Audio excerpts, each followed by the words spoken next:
boa noite, pessoal. Então, vamos continuar a nossa maravilhosa leitura.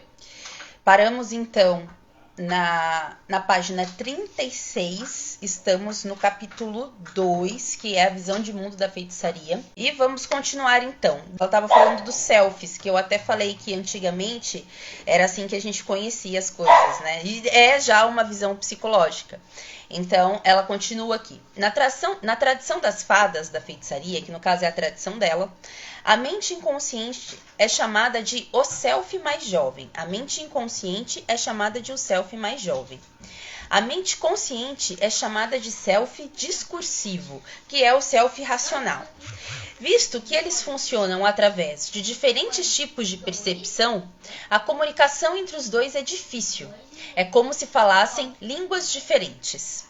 Então, ela está aqui falando que é exatamente isso, né? É o eu jovem, a gente pode colocar assim numa linguagem ocultista, o eu jovem e o eu racional, né? E como o eu jovem é a nossa porção infantil, a nossa porção criança, e o eu racional é esse eu consciente que está aqui, que está agora, que está interagindo, que está entendendo, que está decodificando, que está analisando, julgando tudo completamente todo o tempo, ele tem uma dificuldade de comunicação com o eu jovem. É o self mais jovem, ou seja, o nosso eu jovem, aquele que é lúdico, aquele que é infantil, boa noite, que diretamente experimenta o mundo através da percepção holística do hemisfério direito. Lembra que na live anterior ela estava explicando sobre os dois lados do cérebro, os dois hemisférios do cérebro, o hemisfério direito e o hemisfério esquerdo? Então, na live anterior ela falou bastante sobre isso, então eu não vou falar muito aqui sobre isso, tá? Então ela fala, é o self mais jovem que diretamente experimenta o mundo, através da percepção holística, ou seja, integral do hemisfério direito, tá? O hemisfério direito é responsável pelo lado esquerdo do corpo. Sensações, emoções, energias essenciais, memórias de imagens, intuição e percepção difusa são funções do self mais jovem, como se fosse a nossa criança, né? O lúdico. A sua compreensão verbal é limitada. Ele se comunica através de imagens, emoções, sensações, sonhos, visões e sintomas físicos. A psicanálise clássica foi desenvolvida a partir das tentativas de interpretar o discurso do self mais jovem, que é, no caso, também conhecido como inconsciente. A feitiçaria não só interpreta, mas ensina como devemos nos comunicar com o self mais jovem, com o eu jovem, com o inconsciente. Essa parte me lembrou um episódio do curso de terapias que eu fiz, né? Onde o meu professor, que é o Elfo Lunar, e sacerdote também, né?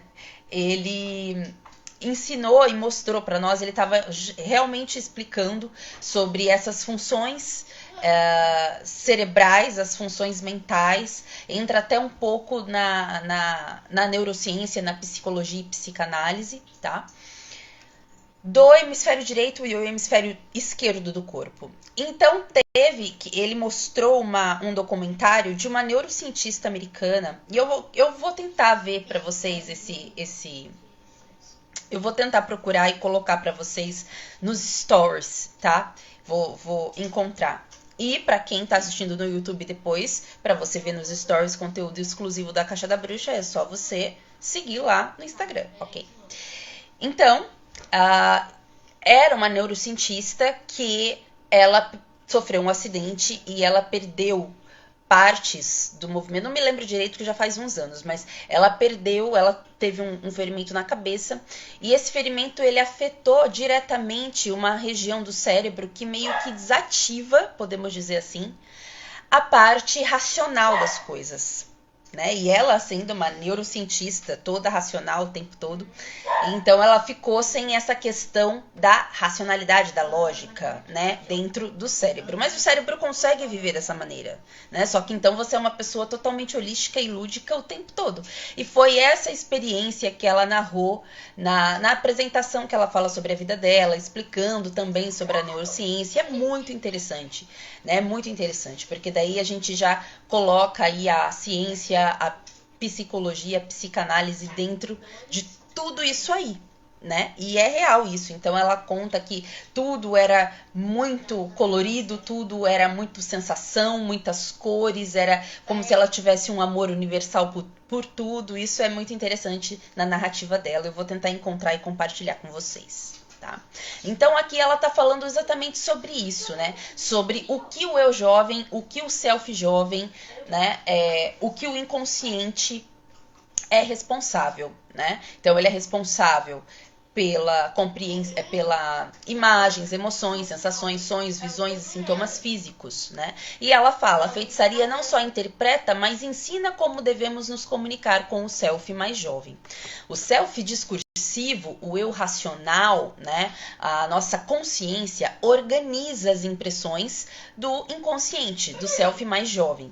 Nomeia-as e classifica em sistemas. Como seu nome implica, ele funciona através da consciência analítica e verbal do hemisfério esquerdo, responsável pelo lado direito do corpo. Nele também está contido o conjunto de normas verbalmente compreendidas, que nos estimulam a fazer julgamentos sobre o que é certo e errado. O self racional comunica-se através de palavras, conceitos abstratos e números. Então é a parte racional da nossa cabeça, né? Então o nosso cérebro ele é dividido entre essas duas coisas. Eu lembro desde muito cedo no meu caminho que isso sempre eu estudei, gente. Eu sempre estudei isso dentro da bruxaria e do ocultismo, de formas diferentes, né? Por isso que hoje, já com uma gama mais ampla de conhecimento, a gente acaba se debruçando também em muitas áreas da ciência, né? Na tradição das fadas, um terceiro self é reconhecido, o self profundo ou self Deus, que não encontra correspondência adequada em nenhum conceito psicológico. E não só na tradição das fadas, né, gente? Aqui ela tá falando do nosso eu divino, do nosso eu Deus, da essência eu sou, da parte universal que existe dentro de todos nós, a parte deuses de nós mesmos, né? Aquela parte que é diretamente conectada e o tempo todo conectada e não separada dessa imanência da divindade universal, né? Então aqui ela coloca que, psicologicamente falando, a gente não tem essa questão de ter um lado no cérebro que determine que temos, então, essa porção divina. Mas, aqui não sei se ela vai colocar mais para frente, mas eu venho aqui dizer que eu já li estudos científicos dizendo que dentro do cérebro humano existe a porção da fé. Existe aquela parte do cérebro que ele é estimulado pela fé, é estimulado por você acreditar em algo muito além do que a gente vive aqui. A necessidade de acreditar em algo que rege tudo, numa pós-vida, dá sentido à vida humana. Então, existe uma área do nosso cérebro que é responsável pela fé. Então, mesmo que psicologicamente falando, comprovado, a gente não tenha uma personalidade, podemos dizer assim, divina dentro de nós, existe ainda essa área psicológica, né, essa área provada na anatomia, na biologia do nosso cérebro, que sempre nos liga à fé e aquilo que é para além disso aqui que a gente entende, decodifica e analisa, né? E o self profundo, então, o eu divino, é o divino dentro de todos nós. A essência máxima e original, o espírito que existe além do tempo, espaço e matéria. É aquilo que transcende, né? É aquela parte de nós que se liga totalmente ao todo, que não existe a separação. É a centelha divina, né, dentro de nós. É o nosso nível mais profundo de sabedoria e compaixão e é concebido como masculino e feminino, dois sentidos de consciência unidos em um. Então, assim, essas polaridades, né? Não necessariamente o masculino e o feminino, mas também. Mas as polaridades realmente, a polaridade feminina, a polaridade masculina, a receptiva e a ativa, né? O positivo e o negativo, tudo funciona assim na natureza e dentro de nós também. Nós somos animais, né? Animais humanos. Então funciona isso também dentro de nós. E é isso que ela está querendo dizer. Que esse eu divino, ele carrega toda essa atemporalidade e toda essa complexidade que é Deus, que é o universo, ele também faz parte de nós, né? Como se fosse nossa mãe e nosso pai. No nosso DNA, nós somos nossa mãe e nosso pai, né? Então, somos também parte de Deus, porque somos feitos de Deus, né? Então, isso é muito, muito interessante e ela ressalta aqui. Ele é, com frequência, simbolizado como duas espirais unidas ou como sinal do infinito, o 8 deitado, né? Que é a união aí dos dois polos. Muitos símbolos podem significar isso, não só esses citados aqui, mas esses também. Na tradição das fadas, é chamado de Dian Idglass, o deus azul. Azul simboliza o espírito.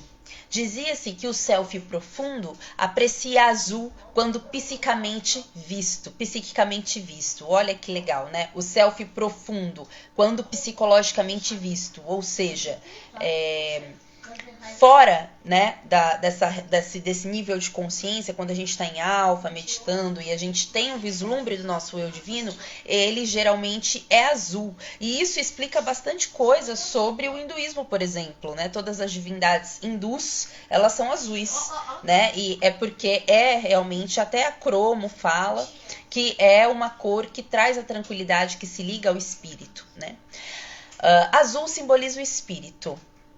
Os pictos pintavam-se de azul com anil, segundo nossas tradições, a fim de se identificarem com o self profundo. Os pictos são celtas, tá?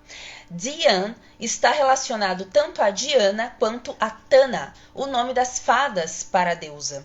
Então, Dian Idglass, que é o deus azul, é esse deus que simboliza, né, esse eu profundo, esse self profundo dentro da tradição das fadas, que é a tradição de Starhawk. E Dian está relacionado a Diana, a deusa Diana e a deusa Tana, né, que é o nome das fadas para a deusa, né?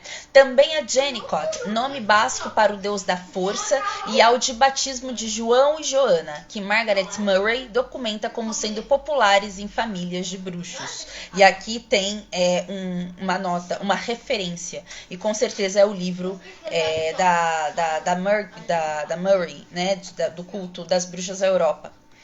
No judaísmo esotérico da Cabala, o self profundo é conhecido como Neshama, da raiz Shemen, escutar ou ouvir. Neshama é aquele que ouve, o espírito que nos inspira e guia. Então, é aquela parte de você que sabe tudo, né? É aquele eu que sabe tudo, o eu Deus, né? No ocultismo moderno, o self profundo frequentemente aparece como guia do espírito, às vezes de maneira dual, como no relato de John C. Lilly, suas experiências com LSD em um depósito isolado, onde já haviam estado comigo antes em momentos críticos. Não, desculpa.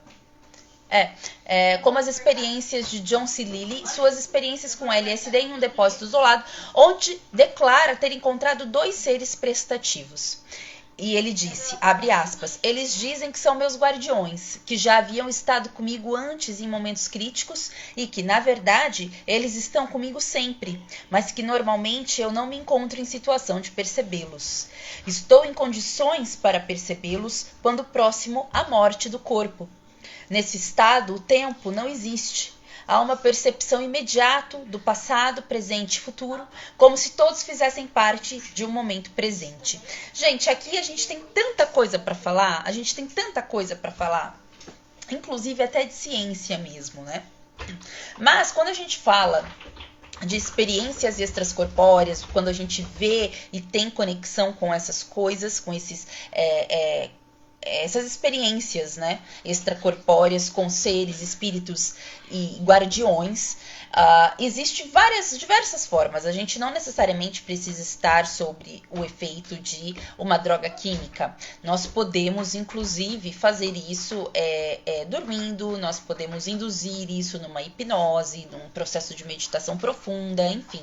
O fato é que muitos experimentos científicos para o cérebro com relação à fé se liga a drogas químicas que mudam quimicamente o estado da nossa consciência, né? Que mudam a química do nosso cérebro, pelo menos por um curto período de tempo, né? E então dizem que existe a tese de que então você tá louco, você tá doido, você é só o efeito daquela droga, mas existe também a tese, e é aí que tá o grande paradoxo, do que essas químicas, o que elas fazem? Elas não te dão alucinações, elas na realidade abrem caminho, elas abrem uma porta que, se fosse naturalmente, essa porta ela teria um pouco mais de dificuldade para ser aberta, né? Ela não seria aberta com tanta facilidade assim. Então, por isso que às vezes são usados em experimentos. Eu já vi vários entrevistas, né, de pesquisadores, pessoas que às vezes se autofazem esse tipo de pesquisa, se usam como a própria cobaia, obviamente, até para saber embasar melhor ali aquela pesquisa, os efeitos, o que acontece, como acontece, né? Então, isso é muito interessante. E a gente tem vários relatos desse, né? Não é um, não é dois. Se a gente procurar aí na internet, a gente vai encontrar.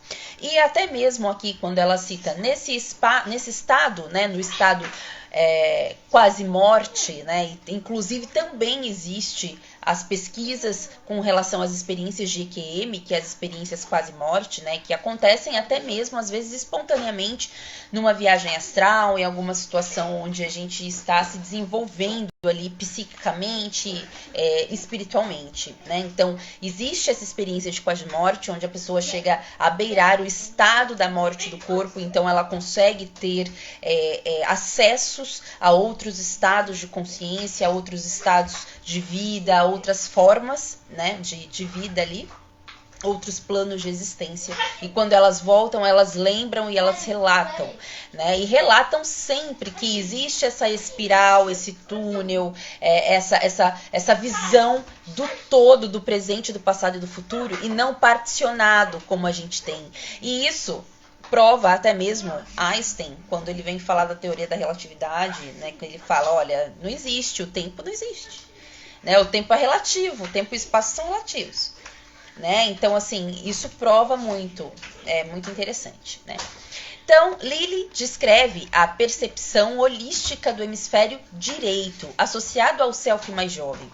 A tradição, e é exatamente isso que aquela neurocientista daquele documentário que eu falei para vocês faz também. Ela descreve a percepção holística que ela teve quando ela teve a experiência que ela ficou um tempo só atuando nesse hemisfério por causa de um acidente, né? Então, a tradição das fadas ensina que o self profundo está ligado ao self mais jovem e não diretamente associado ao self discursivo.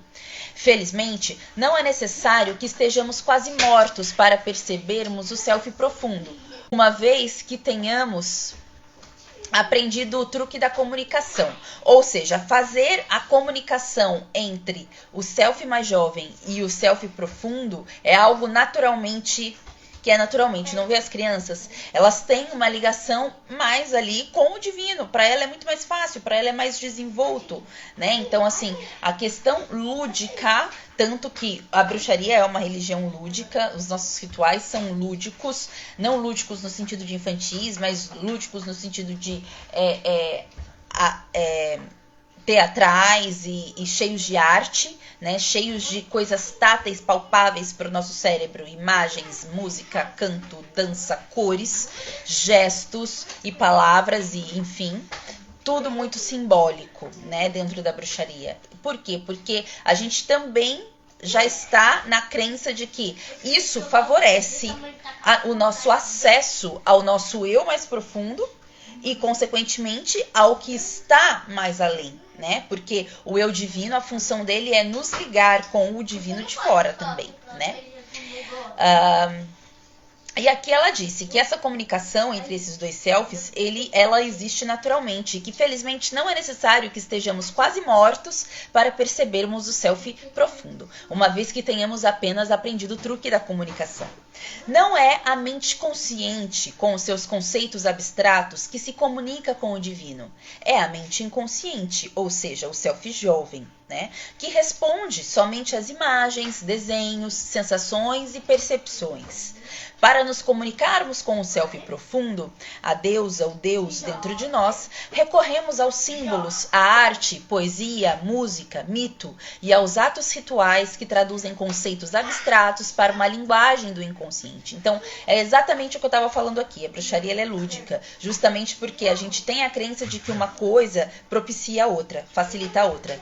E uma coisa muito importante que ela ressaltou aqui é: não é com o consciente que você vai entender, que você vai conectar, que você entende. É lógico que com a prática, em todo tempo você consegue fazer essa ligação instantânea. Você não precisa mais sempre sentar e meditar. É algo já natural, orgânico. Mas, ainda assim, não é a mente consciente que analisa, que analisa. Não é a mente consciente que vivencia, que sente, que tem as sensações, né? E sim a mente jovem, o eu jovem, tá? O self mais jovem pode ser tão teimoso e obstinado quanto a mais impertinente das crianças aos 3 anos de idade. Não se impressiona pelas palavras. Incrédulo, como se diz dos naturais do Missouri, ele quer ser mostrado, o self jovem. Para despertar o seu interesse, devemos seduzi-lo com bonitas imagens e sensações prazerosas, como se fôssemos levá-lo para jantar e dançar. Somente deste modo, o self mais profundo pode ser alcançado. Por essa razão, verdades religiosas não têm sido expressadas, através dos tempos, como fórmulas matemáticas, mas na arte, na música, na dança, no teatro, na poesia, narrativas e rituais. Como afirma Robert Graves, os princípios religiosos em uma sociedade saudável são mais bem executados por tambores, luar, jejum, dança, máscaras, flores e possessão divina. E aqui tem uma referência, obviamente, à obra maravilhosa de Robert Graves, que é uma ótima fonte, tá, gente? E aqui ela tá falando que é muito interessante isso que ela tá falando, né? Que os mistérios, por isso que os mistérios existem, porque eles não são expressos conscientemente. Os mistérios da bruxaria, eles estão na vivência e estão na arte, são encontrados na música, na dança, no teatro, na poesia, nos mitos, nos próprios rituais, né? É na vivência. A feitiçaria não possui um livro sagrado. Isso a gente já tinha, né, falado em outras lives. Seu compromisso não é com o verbo do Evangelho de João, mas com o poder da ação simbólica que revela a percepção da luz das estrelas do self mais jovem e abre livre fluxo de comunicação entre os 3 selfies de uma só vez. Viu o que eu acabei de falar para vocês? Com o tempo a gente vai ficando ali mais no tino, né? A gente vai sabendo conciliar ali o jovem, o inconsciente, o racional, discursivo, consciente e o divino, e trabalhando os 3 juntos ali, né? Os mitos e narrativas que nos foram passados não são dogmas para serem compreendidos literalmente, do mesmo modo que não devemos tomar literalmente a declaração "meu amor é como uma rosa vermelha". Eles são poesia, não teologia, destinados a se comunicarem com o self jovem, né? Que é ele que vai acessar, ele que vai fazer a comunicação. Conforme as palavras de Joseph Campbell, outra referência maravilhosa, abre aspas, a tocar e estimular centros vitais que estão além do alcance dos vocabulários da razão e da coerção. Então é isso que o mito e o que o ritual busca, tocar algo que vá além dos centros vitais. Aspectos dos rituais de bruxaria podem, por vezes, parecer absurdos a pessoas muito sérias, que falham em perceber que o objetivo do ritual é o self mais jovem. O senso de humor, de divertimento, é frequentemente a chave para desencadear os estados mais profundos da consciência, né? A gente fala que o sabá é uma festa, é um ritual para se encontrar com os deuses, obviamente que tem a parte ritualística e séria, cerimonial, mas existe ali a partilha, o encontro, é sempre uma festa, né? Parte do preço da liberdade, entre aspas, portanto, é a disposição para se divertir, libertarmos-nos de nossa dignidade de adultos, parecermos tolos de rir por nada. A criança faz de conta que ela é uma rainha. Sua cadeira transforma-se em um trono.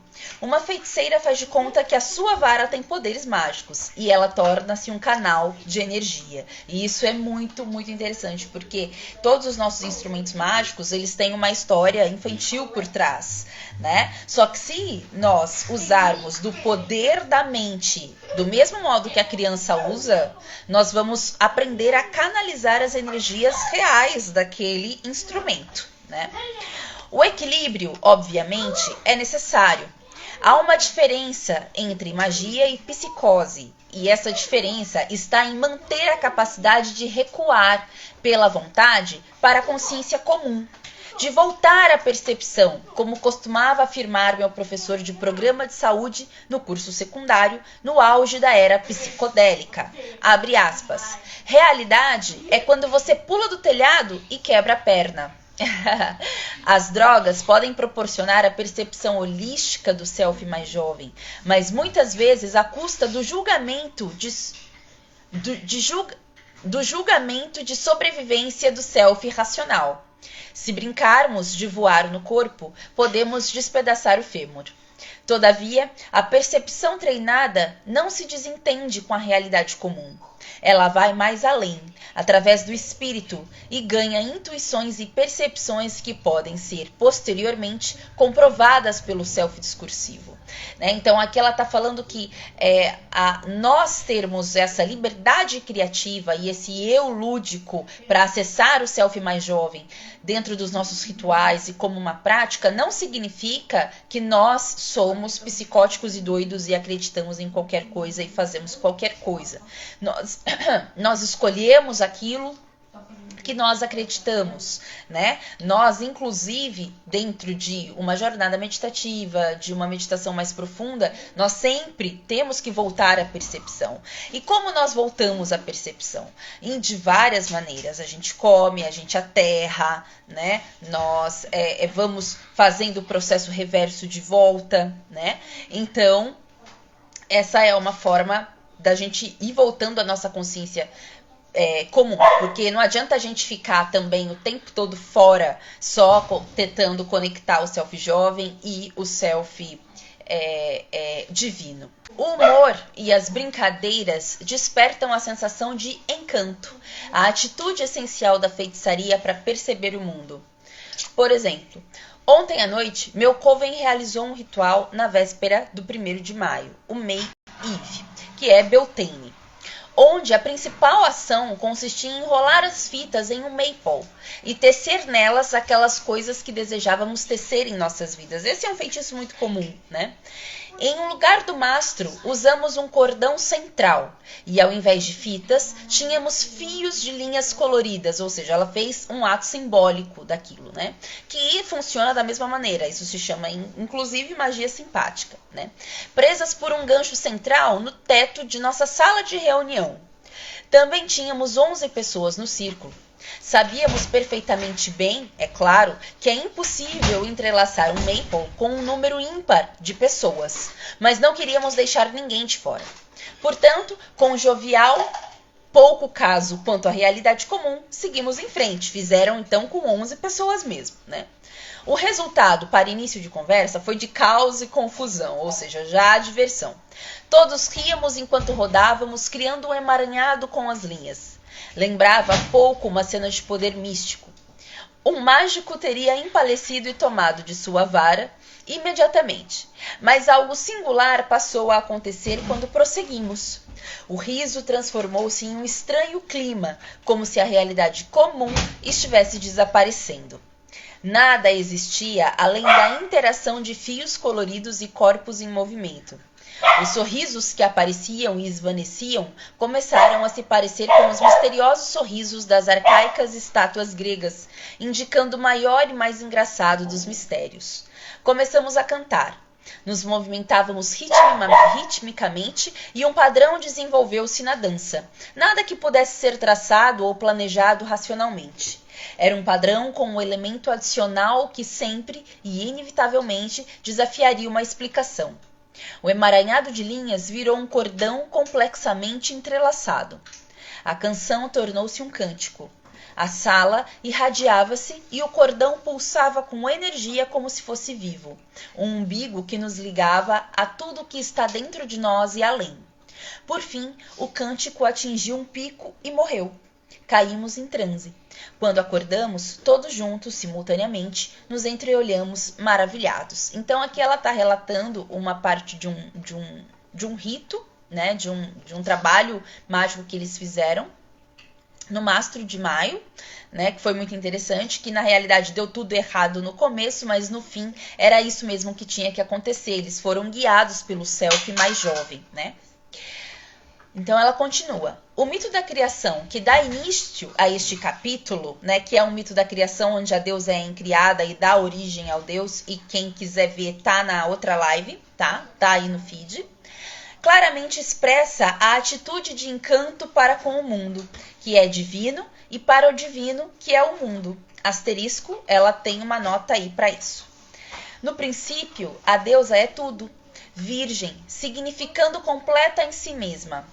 Apesar de ser chamada de deusa, ela poderia igualmente ser chamada de Deus, o sexo não tendo ainda existência. Assim sendo, não há separação, não há divisão, nada a não ser a unidade primeira. No entanto, a natureza da maneira de ser é enfatizada, pois o processo de criação que está prestes a ocorrer é um processo de nascimento. O universo nasceu, não feito e não ordenado para si. E aqui ela está fazendo só um adendo ao próprio mito, tá? A deusa vê o seu reflexo no espelho curvo do espaço, que pode ser um insight mágico na forma do universo, ou seja, aqui em cima, assim em cima como embaixo, né? O axioma hermético. O universo acaba sendo um espelho daquilo que somos, daquilo que temos, né? O espaço curvo da física moderna. O espelho é um atributo antigo da deusa, de acordo com Robert Graves, em sua forma como abre aspas, antiga deusa pagã do mar, Marian, Miriam, Mariane, Mirihine, Mirteia, Mirha, Maria ou Marina. Todos esses são nomes da deusa, né?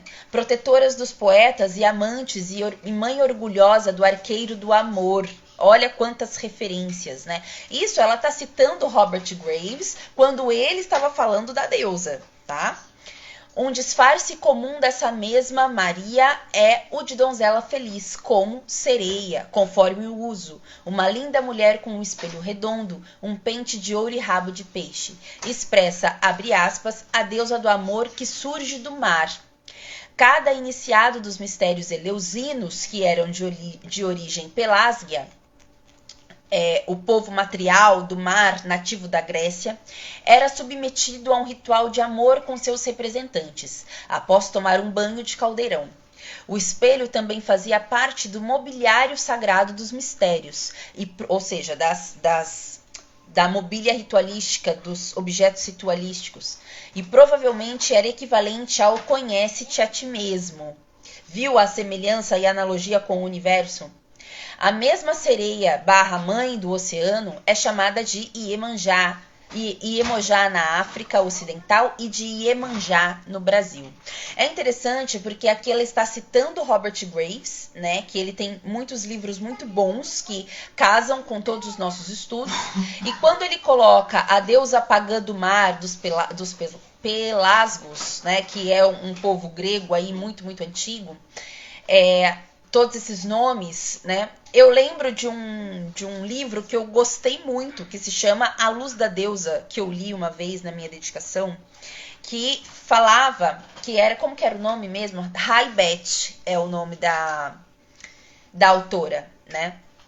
E eu amei esse livro, porque era um livro que ela falava de diversas coisas, né, dentro do livro. Um livro bem, assim, de início, mas ainda assim ela falava de diversas coisas. E uma coisa que me chamou muito a atenção é que o livro, ele falava das várias experiências das vidas passadas que ela teve, onde ela, por processos, ela se lembrou, ela então relatou todas essas experiências como bruxa, como sacerdotisa, não necessariamente bruxa, mas como sacerdotisa da mãe, sacerdotisa da deusa que ela teve. E uma dessas, ela foi sacerdotisa da deusa Mari, né, que é a deusa dos mares, que é também chamada de Mariam, Miriam, Mariane, Maria, né? Então, A Luz da Deusa de Haibet. É muito legal esse livro, eu amo, me marcou muito, né? E então faz também uma clara analogia com tudo que a gente conhece de Afrodite e Iemanjá, que na realidade são facetas de uma grande mãe primordial do mar, dos povos que navegavam naquela época, e que o mar era fonte de sustento, né? E também fonte de muitas outras coisas, inclusive magia e etc. Comércio, a vida, né? A água é o espelho original. A imagem é também aquela da lua flutuando sobre o mar escuro, mirando seu reflexo nas ondas, porque a água já é um próprio espelho, né? O espelho natural. E ela reflete o quê? Ela reflete o céu, o universo. É muito legal a gente parar e viajar às vezes, né? Nessas coisas. Um eco débil pode ser ouvido na abertura do Gênesis.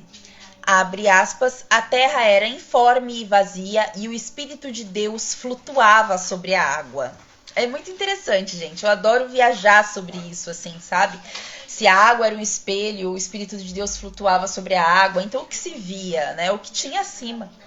Há ainda um outro aspecto referente ao espelho.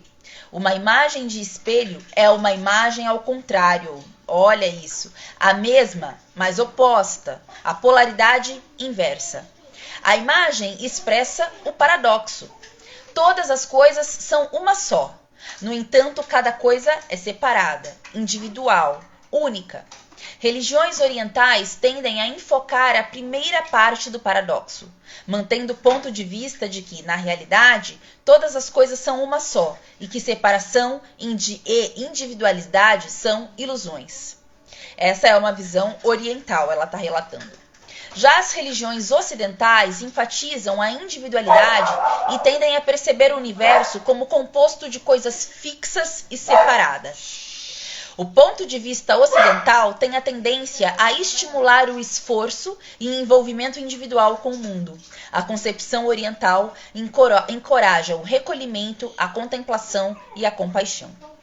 A bruxaria sustenta a verdade do paradoxo e enxerga cada ponto de vista como sendo igualmente válido.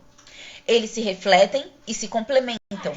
Não se contradizem, né? O tudo no todo no tudo, uma coisa não exclui a outra, né? O universo das coisas separadas é o reflexo do único.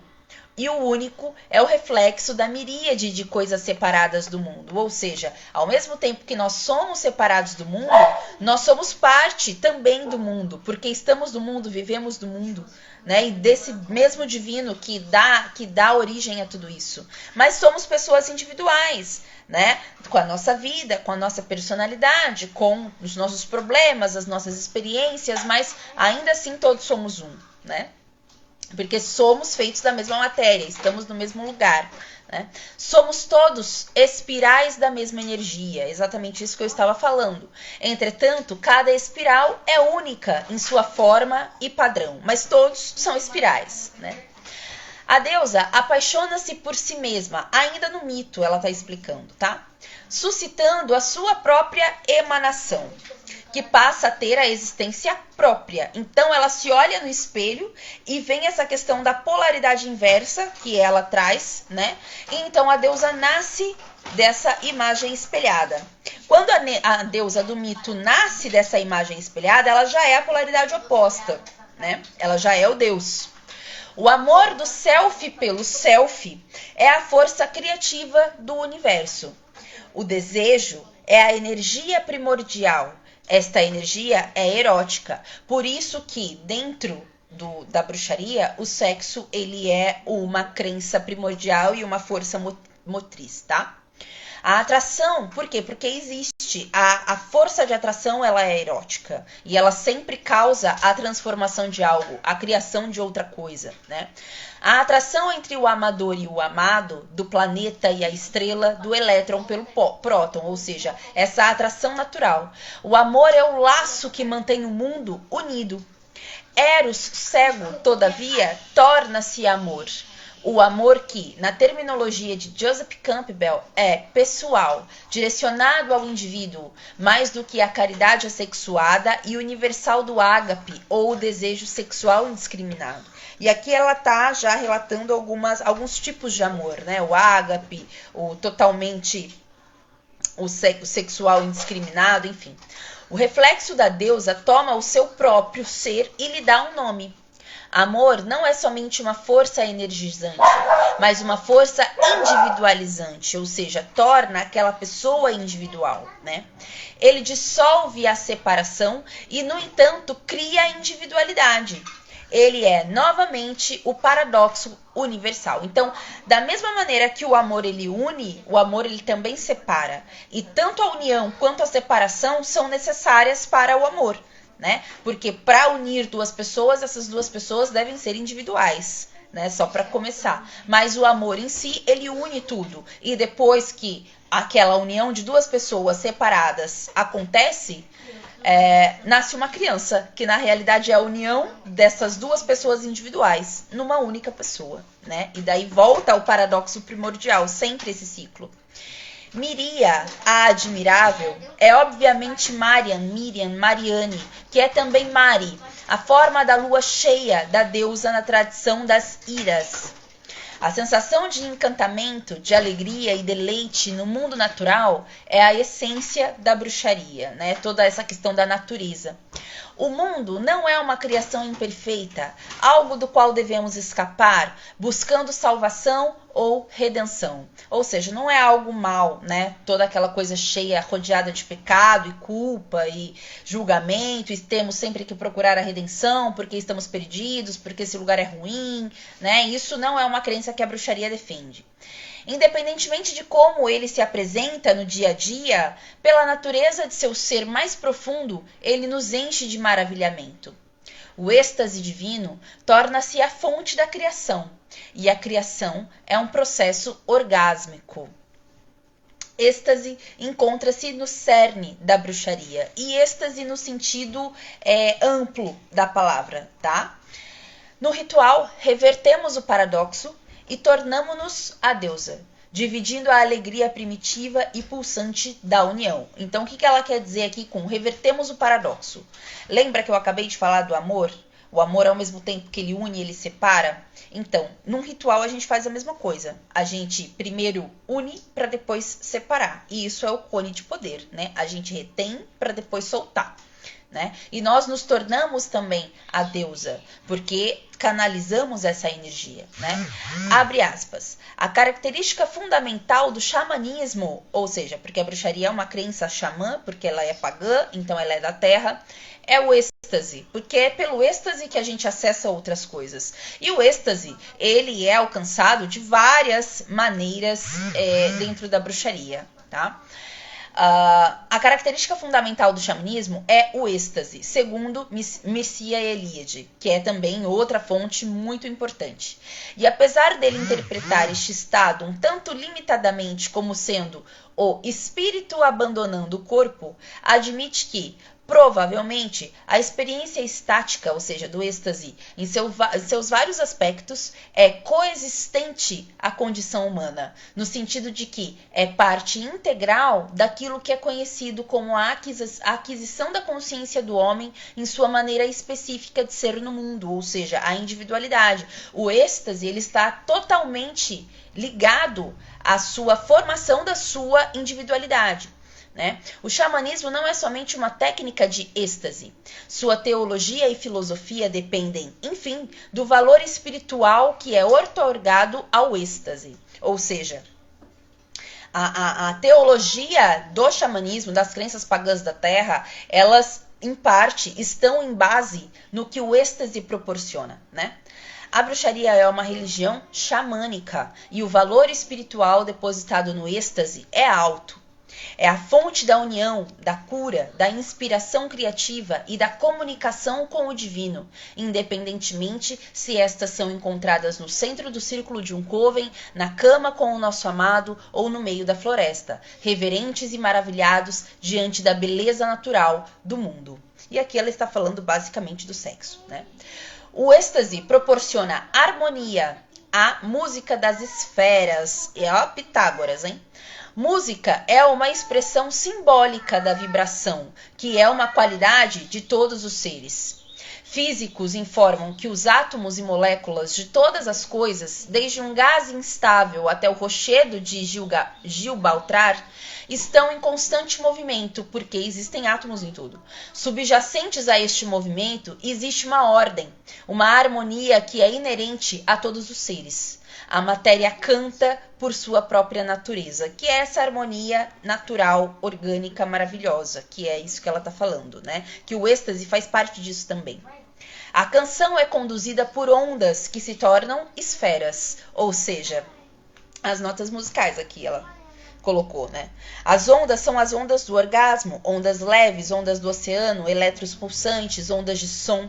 As ondas formam esferas, assim como gases espiralados formam estrelas. É um insight básico da bruxaria de que a energia, se física, psíquica ou emocional, movimenta-se em ondas, em ciclos que em si mesmos são espirais, muito parecido com a própria ciência, com a própria física, né? Uma maneira fácil de visualizar isso é tomar emprestado de uma criança um brinquedo conhecido como mola, né? Aquela mola que hoje faz parte de ASMR aí da vida. Eu cresci a minha infância brincando de mola, né? Era comum. Uma espiral de metal muito fino, no caso nosso é bem colorido, né? Quando esticada e vista de lado, as espirais parecem-se muito claramente com formas onduladas. A deusa enche-se de amor e dá à luz a uma chuva de espíritos brilhantes. Uma chuva, ela chega ao êxtase, né, com essa outra parte dela, ela ainda explicando o mito. Uma chuva que desperta a consciência para o mundo, assim como a umidade provoca o verdejar da terra. A chuva é o frutificante sangue menstrual, o sangue da lua que alimenta a vida, assim como as águas rompantes anunciam o nascimento, o estático dando lugar à vida. E aqui, gente, a gente vai parar agora que já deu o nosso horário, tá? E a próxima, a gente parou então na página 41. Tá? E por que ela está explicando todo esse mito? Ela está explicando, gente, porque esse é o capítulo 2, a visão de mundo da bruxaria. Então é a partir do esmiuçar do mito que ela consegue desenvolver ali a forma que a gente consegue enxergar o mundo e levar a crença, a fé adiante. Como que a gente vê a vida, né? A criação da vida, o que é a natureza, qual valor a gente dá a isso. Então, no detalhar do mito, ela está explicando tudo isso. E tá muito bonito, tá muito legal. E eu espero que vocês tenham gostado, porque eu adorei. E na semana que vem, vamos continuar a nossa leitura do capítulo 2, na página 41, tá? E não falta tanto assim para acabar, porque esse capítulo é um capítulo mais curto. Ele vai só até a página 47. Eu espero que vocês tenham gostado, meu povo. Um grande beijo a todos vocês. Muito obrigada e tchau, tchau.